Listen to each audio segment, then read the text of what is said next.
పెళ్ళైనా పండగైనా వేడుక ఏదైనా పట్టుచీరల ప్రత్యేక వేదిక వారాహి సిల్క్స్. ఆంధ్రప్రదేశ్ మద్యం కుంభకోణంలో కీలక పరిణామం చోటు చేసుకుంది. జగన్మోహన్ రెడ్డి గారికి అత్యంత సన్నిహితులు వైసీపీ మాజీ ఎమ్మెల్యే చెవిరెడ్డి భాస్కర్ రెడ్డిని బెంగళూరు ఎయిర్పోర్ట్లో అరెస్ట్ చేసినటువంటి పరిస్థితి. ఏదైతే మద్యం కుంభకోణంలో దోచేసిన సొత్తంతా కలెక్షన్ పాయింట్లకు చేర్చడంలో రాజకేశిరెడ్డి నుంచి తీసుకున్నటువంటి ఆ సొమ్మంతా కూడా కలెక్షన్ పాయింట్లు ఎక్కడ మనం పెట్టాలి, ఎక్కడ దాచాలి, ఇది మొత్తం కూడా జగన్మోహన్ రెడ్డి గారి డైరెక్షన్ మేరకు చెవిరెడ్డి భాస్కర్ రెడ్డి నడుచుకున్న పరిస్థితి. సో అరెస్టులు వరుసగా జరుగుతూ ఉన్నాయి. 7 అరెస్ట్ అయ్యారు. ఇక రేపు మాపో చెవిరెడ్డి భాస్కర్ రెడ్డిని అరెస్ట్ చేస్తారు అన్న ప్రచారం ఉంది. ఈ నేపథ్యంలోనే సిట్ అధికారుల కళ్ళు గప్పి తప్పించుకునే ప్రయత్నం చేస్తున్నటువంటి క్రమంలో చెవిరెడ్డి భాస్కర్ రెడ్డి అరెస్ట్ చేశారు. చెవిరెడ్డి భాస్కర్ రెడ్డి ఇతని బాల్యమిత్రుడు, మద్యం కుంభకోణంలో A38గా ఉన్నటువంటి వెంకటేష్ నాయుడు చెవిరెడ్డి బాల్యమిత్రుడు, ఇద్దరిని కూడా బెంగళూరు ఎయిర్పోర్ట్లో అరెస్ట్ చేసినటువంటి పరిస్థితి. సో వీళ్ళకి అర్థమైపోయింది, ఇక అరెస్ట్ చేసేస్తారు, పోలీసులకు మొత్తం తెలిసిపోయింది. సిట్ అధికారుల దర్యాప్తులో మనకు సంబంధించిన ఆధారాలన్నీ కూడా తెలిసిపోయినాయి, మనం దొరికిపోయాం, మనం తప్పించుకొని వెళ్ళిపోవాలి, పారిపోవాలని చెప్పి ప్లాన్ చేసుకున్నారు. బెంగళూరు ఎయిర్పోర్ట్ నుంచి డైరెక్ట్ శ్రీలంకకి వెళ్ళిపోయే ప్రయత్నం చేశారు. అక్కడ బెంగళూరు ఎయిర్పోర్ట్ కాదండి, దేశం మొత్తం ఎయిర్పోర్ట్స్కి, నౌకాశ్రయాలకి సిట్ అధికారులు సమాచారం ఇచ్చేశారు. ఈ మద్యం కుంభకోణంలో ఆరోపణలు ఉన్నటువంటి వ్యక్తులు ఎవరైతే ఉన్నారో వాళ్ళందరూ లిస్టు ఒకటి రెడీ చేసి అన్ని ఎయిర్పోర్ట్లకి పంపించేశారు.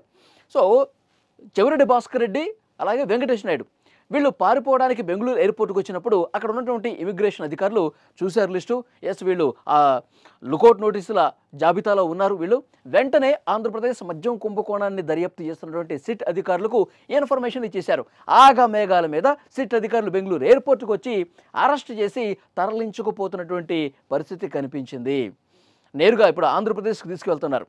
అయితే చెవిరెడ్డి భాస్కర్ రెడ్డి, వెంకటేష్ నాయుడు అసలు మద్యం కుంభకోణంలో ఏం చేశారు, జగన్మోహన్ రెడ్డి వీళ్ళకి ఎలాంటి టాస్క్ అప్పగించారు, ఇది ఒక్కసారి మనం మాట్లాడుకుంటే కనుక మద్యం ఆ కంపెనీలు ఏవైతే ఉన్నాయో డిస్టిలరీస్ సరఫరా కంపెనీలు, వీళ్ళ నుంచి ముడుపులు వసూలు చేసి దాదాపు 3,500 కోట్ల రూపాయలు వసూలు చేసే బాధ్యతని రాజకేశిరెడ్డికి అప్పగించారు జగన్మోహన్ రెడ్డి.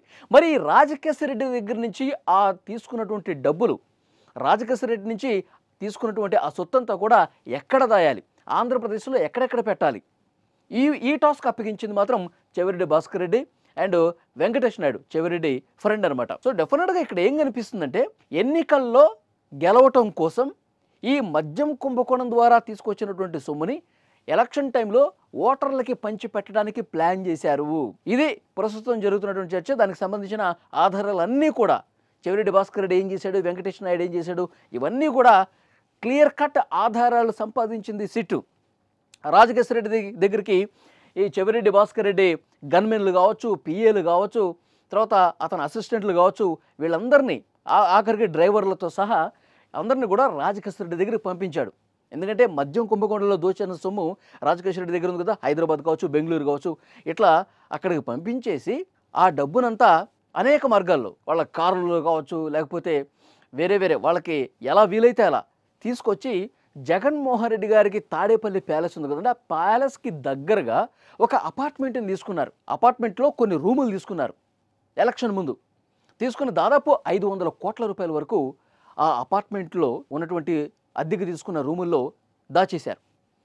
ఇది మొత్తం ఇతను ఫ్రెండ్ ఉన్నాడు కదండి వెంకటేష్ నాయుడు, సో అతనే ఈ బాధ్యత మొత్తం చూశాడనమాట. చెవిరెడ్డి ఏమో డైరెక్షన్ ఇస్తాడు, అక్కడ అన్ని కోట్లు ఉన్నాయి తీసుకురా, బెంగళూరు వెళ్ళు, రాజకేశిరెడ్డి దగ్గర ఒక 200 కోట్లు ఉన్నాయి, హైదరాబాద్ వెళ్ళు ఒక 100 కోట్లు ఉన్నాయి.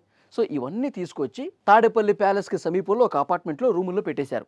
ఎలక్షన్ టైంలో ఏ నియోజకవర్గంలో మనం వీకున్నాం, ఏ నియోజకవర్గంలో ఏ అభ్యర్థికి ఇవ్వాలి, ఇది మొత్తం ఒక ప్లాన్ గీసేసి ఈ మద్యం కుంభకోణంలో దోచుకున్న సొమ్మంతా కూడా ఎన్నికల్లో పంచిపెట్టిన పరిస్థితుంది. సో చాలా క్లియర్గా ఆధారాలు కూడా సిట్ అధికారులు సంపాదించారు. డెఫినెట్గా ఇంకొక విషయం ఏంటంటే చెవిరెడ్డి భాస్కర్ రెడ్డి కుమారుడు మోహిత్ రెడ్డి కూడా రేపు మాపో అరెస్ట్ కాబోతున్నాడు. అతను కూడా నిందితుడిగా ఉన్నాడు. ఎందుకంటే తుడా వెహికల్స్ని పంపించారంట. తిరుపతి అర్బన్ డెవలప్మెంట్ అథారిటీకి సంబంధించినటువంటి వెహికల్స్ని ఈ డబ్బు తరలింపు కోసం వాడుకున్నారు. తర్వాత చెవిరెడ్డి మోహిత్ రెడ్డి కూడా ఎన్నికల్లో డబ్బులు పంచిపెట్టాడు, ఆ డబ్బులు మద్యం కుంభకోణంలో దోచేసినవి.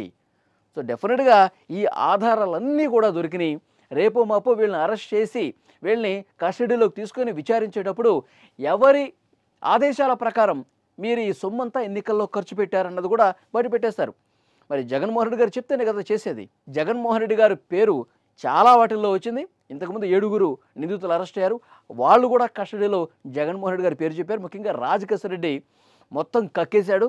జగన్మోహన్ రెడ్డి గారు చెప్తేనే మేము చేశాం, జగన్మోహన్ రెడ్డి గారు చెప్తేనే ఆ డబ్బులు మేము తీసుకొచ్చాం.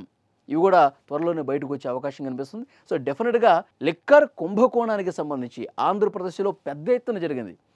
ఢిల్లీలో జరిగింది చిన్న నీటి బొట్టు మాత్రమే. ఆంధ్రప్రదేశ్లో ఒక పెద్ద మహాసముద్రం లాంటి కుంభకోణం జరిగింది. వేల కోట్ల రూపాయలు దేశం దాటించేశారు.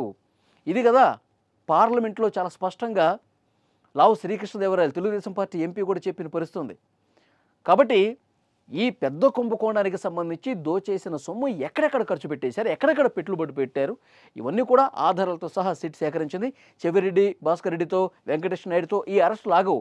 ఇంకా చాలామంది అరెస్టులు జరగబోతున్నాయి. సో అసలు సూత్రధారి బిగ్ బాస్ కింగ్ పిన్ అతని అరెస్టు కూడా అతి త్వరలోనే జరగబోతుంది. సో దానికి రూట్ మ్యాప్ లాగా వీళ్ళందరి అరెస్టులు జరుగుతున్నటువంటి పరిస్థితి ఉంది.